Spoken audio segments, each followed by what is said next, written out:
You've all been there before. It's bench day, you've done everything right. You stuck to your numbers last month. You took your recovery seriously. You ate your Wheaties, and now it's time to hit that big number. You come into the gym, you start loading up plates, and you don't get to 95 pounds as part of your warm up before it just feels like you're being stabbed in the elbow. Now, as having your max day sidelined isn't bad enough, these issues can become chronic and they can turn into overuse issues that plague your training for months or even years. So what do you do when the sidelines your training?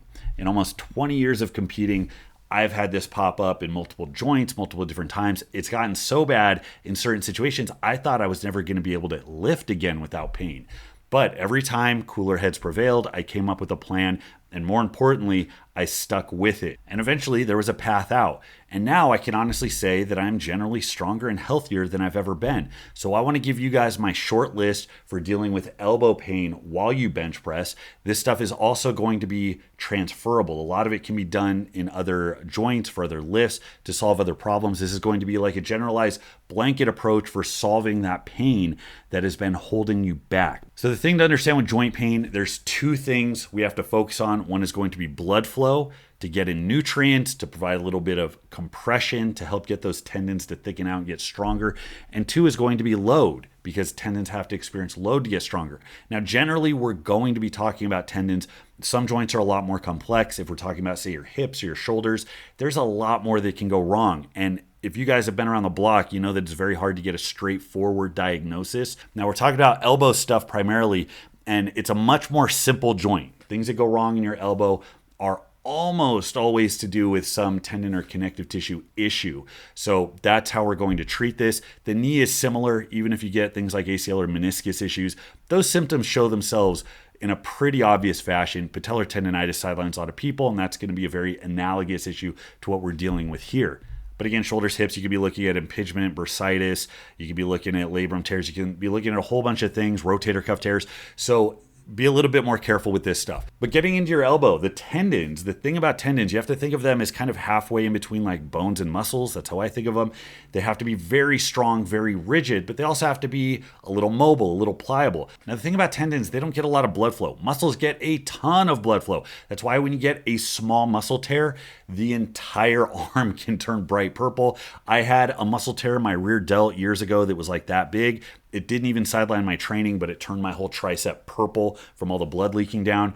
Tendons, on the other hand, when I ruptured this bicep, when this guy balled up on me, it didn't even bruise. Bones get more blood flow than tendons do. So the thing about tendons is they really only get blood flow delivered when they're being moved, when those surfaces are sliding. And that's one of the reasons why the worst thing you can do is absolutely nothing. So we're going to go over a lot of blood flow techniques that can help get some work in, help get blood delivered to that area without making the situation worse. We're also going to go over, again, ways to load the tendon, because those tendons need to experience load. But oftentimes when the ranges of motion that you normally go through in your training hurt, it's hard to figure out how to load them without making the problem worse or dealing with an undue level of pain. We're going to start talking about blood flow work specifically. Occlusion training and voodoo floss band work, two of my favorites, two of the most straightforward things that you can do. It will provide temporary relief and again, get blood flow into that area to get all the nutrients delivered that the tendons need to get thicker and to repair themselves and help break up that cycle of inflammation. So blood flow work is going to force blood into the area. So voodoo floss band stuff, that's from Kelly Starrett. It is aptly titled because it does feel like voodoo when you do it right. If you've had crippling elbow pain for a long time, you take a floss band. It could be any latex band. They used to just take bicycle tubing and cut it in half and use that to wrap around your elbow. The idea is you wrap it tight around the joint, tight around the problem area, and you force your arm, preferably with the assistance of a helper, through a very wide range of motion back and forth. And you do that for a long time, about 2 minutes, until you start to see your arm turn gray. Now what that does, that creates kind of a vacuum effect. As you're moving the arm, you are tacking the tendon, the connective tissue down, and you are flossing it through the band. And that has this effect of like bringing the lymphatic system into play, which is responsible for delivering fluids, controlling how fluids kind of get dispersed around. And you get this vacuum effect. So when you peel that band off, blood just dumps down into the arm and you see your entire hand. If you're pasty like me, you're going to see your hand turn bright red. And immediately afterwards, the pain usually is almost gone. Now, that's not a permanent fix. In the short term, it might be able to help you get through your workout. Long term, though, that blood flow, that work of tacking and flossing, that work of getting that blood to aggressively drive back and forth through that area is going to help with recovery. So it's very valuable for that reason. Occlusion training does something similar. Occlusion training has some cool use cases. It's basically where you tie the limb off with a tourniquet. So you would take the floss band, or you can take some other type of tourniquet, move it up a bit higher, and then you would do bicep or tricep work. Now, this actually has use cases for growth. They've shown that just by doing some passive activity like cycling or walking with tourniquets wrapped around your thighs, they've charted muscle growth from that. So what that does is that hyper fixates the stress on fatigue by creating this deficit, the substrate deficit, so the waste product builds up, you run out of fuel a lot more. So it focuses on fatigue without the requirement of all of this mechanical tension, without a bunch of load, without actually having to stress the joints. So it's kind of cool anytime that you can get a growth stress without creating that stress on the joints. That's going to be a fantastic rehab tool, pretty cool for maintaining strength. But again, blood flow, that vacuum effect as you go through bicep or tricep work is going to get created as the muscle becomes engorged. And then when you take that thing off, as blood starts to move back and forth, it feels great on the joints. It helps move around fluids that are immensely needed for recovery that those joints do not typically get through straight weight with regular sets and reps. So I'm a big fan of both of those to help manage these issues short term. And guys, I'm super proud to have Boostcamp as a primary sponsor of this channel. Not only is Boostcamp the easiest and most intuitive way to track your training and your progress, not only is it absolutely free to use, not only does it feature an immense library of some of your favorite programs, but it features an exclusive library of programs you will not find anywhere else. In fact, there's so much content there. I'm actually doing a series specifically dedicated to the programs that you will only find on Boostcamp. Stop what you're doing right now, click the link below, download Boostcamp. And guys, as I film this channel just hit 100,000 subs like 5 minutes ago, and that number would not have been possible without the support of sponsors like Boostcamp. Now going on to isometrics, overloaded stuff specifically. One of the big problems we have with getting the tendons to grow is that it takes a good amount of load to get the tendons to respond and grow and get thicker. However, that same load is likely to cause pain. It's likely to potentially further the injury, depending on how bad the injury is. If something's frayed or it's borderline torn, that can be a problem. So you need the load to trigger the growth, but you have to be able to bypass. The muscle is the weak link, and you have to be able to bypass the range of motion that kills you once you put too much load on it. So for your elbow, one of the best things you can do is just rack supports, just unracking the weight, holding it at arm's length. You can have a buddy help you. I recommend doing it in a rack with pins because the loads you can potentially handle, shit can go sideways pretty easily. You don't want to be that guy that has to like roll the bar with 5 plates on it all the way down over your crotch because you thought you were going to do rack supports in the regular open bench. So that's very important. I've actually heard people with knee and hip issues report that they started to feel better when they did heavy squat walkouts, heavy squat supports out of the rack. So there is a rationale to this. This is something that is usually reported to be beneficial in growing and thickening out tendons.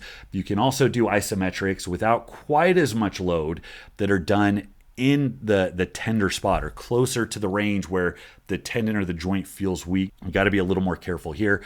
Just like we would do wall sits for things like patellar tendonitis, you can find the range, kind of the mid-range where the joint tends to get kind of lit up, and you can find an appropriate weight that doesn't kill you and just practice holding it. Just practice holding it and try to accrue more time. Try to accrue 30 seconds, a minute, several minutes over multiple sets. And you'll be surprised at how quickly those tendons start to repair themselves.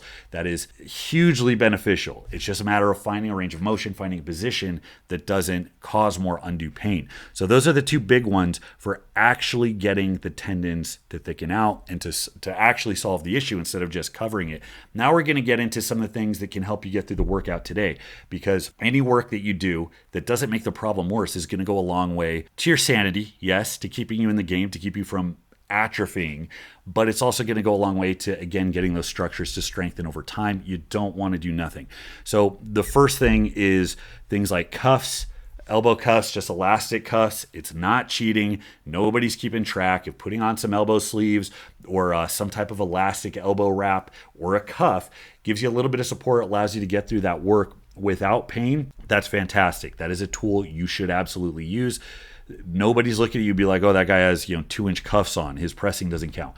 The point is for you to find a stress that's going to get the desired result, not to do some ego check. You know, if that were the case, we'd all be working out in loincloths and toe string sandals. We're not doing that. So use the gear as it was intended. That can be very helpful if you're dealing with chronic elbow pain when you press.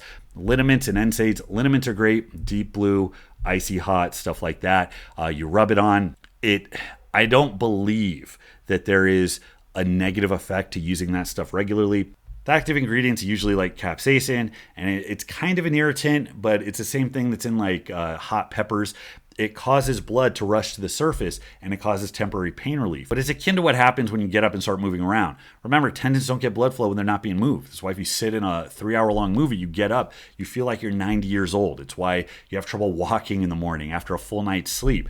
So getting blood into that area kind of simulates what happens when you've been up and moving around. So it can help you feel better a lot sooner, help you get through your workout. It's not necessarily a crutch in the sense that you're going to build a dependence on it. It's just something that can help you feel a little bit better now in the face of this pain that's sidelining your work. And on top of that, you can use NSAIDs, things like ibuprofen or Voltaren, and those work extremely well. We know they work, but those do have a trade-off. I do not like to rely on those even when I had a lot of pain. I didn't want to artificially keep the inflammation down permanently, because then that is a crutch and you don't get the feedback of knowing when a structure is really close to being damaged. So if you do have a tendon that's fraying, if you are like one step away from rupturing something, I want the feedback to know if it's actually getting better or worse. Now, NSAIDs can bring the inflammation down when you do need that for a particularly hard workout. I've relied on them a little bit more for contest prep, but even then I wouldn't go more than twice a week, and I would never go over 800 milligrams in a dosage. So I strongly recommend you avoid using that as a crutch. I've known athletes and lifters who developed a dependency. It downregulates the ability of your body to make the mucus lining that keeps your stomach from getting eaten away by stomach acid. So ulcers are a problem. I went to high school with a kid that got hospitalized, football player, that was popping ibuprofen like crazy to just get through the pain. It's no bueno. Use that as a last resort. Use it very sparingly.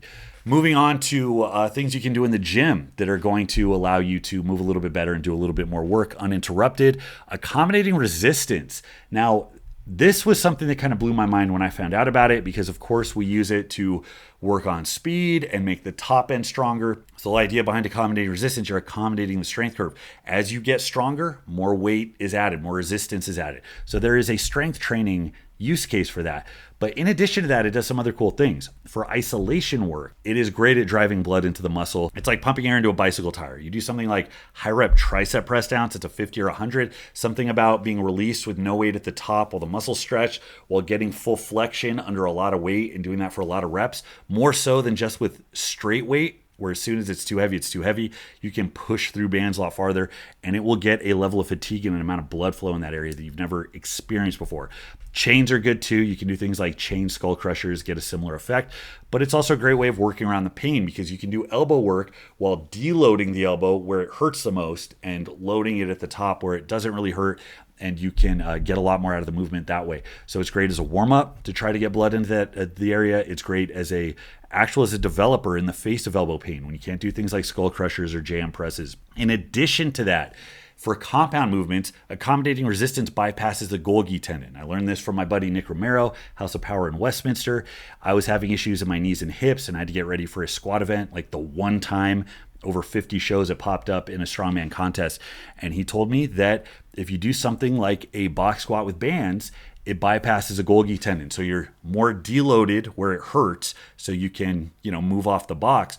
But then by the time you start taking on load, as that band starts getting tighter as you move up, your body moves past its normal inhibition and will just cut through. And that's something I actually felt in real time when I used bands as opposed to straight weight. I was able to put more effort into my squats with a fraction of the pain. So when you feel that pain kick, when you're benching and you feel that pain light up in your elbows as you're pushing through, you feel that elbow start to shut off. That's not you just bitching out. That's neurologically your body trying to prevent you from hurting yourself. That is a defense mechanism. You feel this pain and inflammation, you get under a load, your body's like, hey. If you just turn your brain off and cut through it, there could be some problems.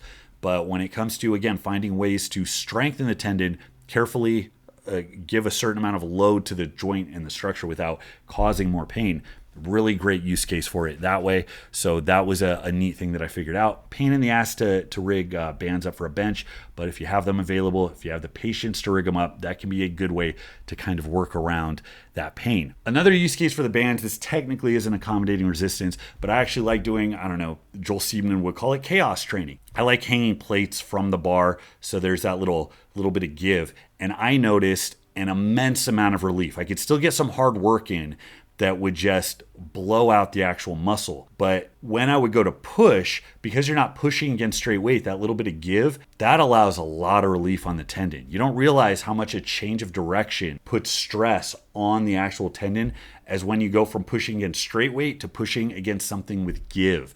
And that allows you to get a bunch of relief. So again, work, tension, fatigue, blood flow, all good things, but that little bit of give can allow you to get through it pain-free. So your body actually has a chance to adapt, grow, and respond. So I recommend trying that out as at least one exercise. Don't make your whole workout revolve around it, but it is a good substitute for the kind of heavier main movements. Another underused method is irradiation. Pavel talked about this in Power to the People. It's basically the idea that as you squeeze, as you work harder on one area, like a handshake's a good example. If you shake somebody's hand, you really squeeze. The harder you squeeze, it's not just the muscles of your forearm. You're going to start to feel your bicep, tricep, even your shoulder, your lat, your pec. I mean, how many guys have you heard torn or strained a pec deadlifting? It's the same idea. When you're squeezing everything, this irradiation effect occurs, and it's a tool you can use to actually be stronger and more efficient generally. I mean, you should be looking for that when you deadlift. The idea is you should be squeezing your midsection so hard that you feel more stable through your back and you feel that stability come through your legs and hips and prime you for a big pull. Similarly with benching, squeezing the shit out of the bar starts to bring everything online, and that's a cue that can help you be a lot more stable and a lot more efficient in that change of direction. But it can also help strengthen muscles and tendons that have been lagging a little bit to help take stress off the problem areas. And that's a big thing with elbow pain. You'll notice a lot of protocols for elbow pain have to do with the fingers and wrists. So if you do things like finger extensions with rubber bands, if you do things like wrist curls, you get blood into that area. So you get that similar effect we talked about before.